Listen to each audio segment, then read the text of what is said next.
بسم اللہ الرحمن الرحیم۔ السلام علیکم دوستوں، امید ہے آپ سب خیریت سے ہوں گے۔ حضرت زنیرہ ایک صحابیہ رضی اللہ عنہ تھیں جو کہ ابو جہل کی خادمہ تھیں۔ آپ رضی اللہ عنہ نے کلمہ پڑھ لیا تھا۔ ابو جہل کو بھی پتہ چل گیا تھا۔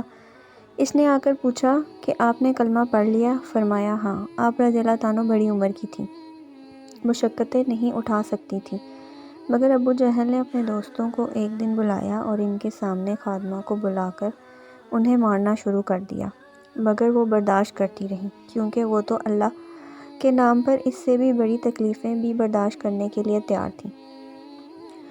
جب اس نے دیکھا کہ اتنی مار کے باوجود اس کی زبان سے کچھ نہیں نکلا تو ابو جہل نے آپ رضی اللہ عنہ کے سر میں کوئی چیز ماری، جس سے آپ رضی اللہ عنہ کی بینائی چلی گئی اور آپ رضی اللہ عنہ نابینا ہو گئی۔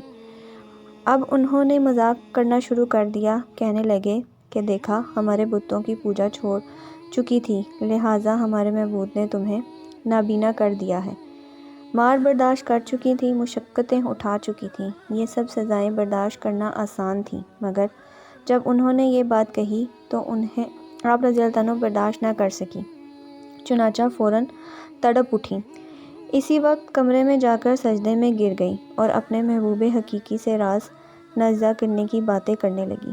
عرض کیا، اے اللہ، انہوں نے مجھے سزا دی تو میں نے برداشت کیا، وہ میری ہڈیاں بھی توڑ دیتے، وہ میرے جسم کو بھی چھلنی کر دیتے، میں یہ سب کچھ برداشت کر لیتی، مگر تیری شان میں گستاخی کی کوئی بات برداشت نہیں کر سکتی۔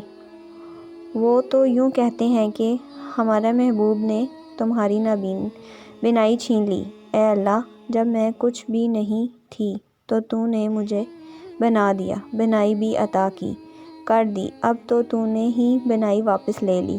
اے اللہ، تو مجھے دوبارہ بینائی عطا فرما تاکہ ان پر تیری عظمت کھل جائے۔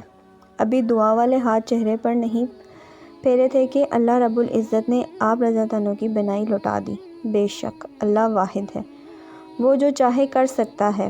اللہ تعالیٰ نیک بندوں کو اپنا بنا لیتا ہے اور ہر مشکل میں ان کی مدد کرتا ہے۔ ہمیں اس کی ذات سے مایوس نہیں ہونا چاہیے، وہ جو کچھ کرتا ہے ہماری بھلائی کے لیے کرتا ہے۔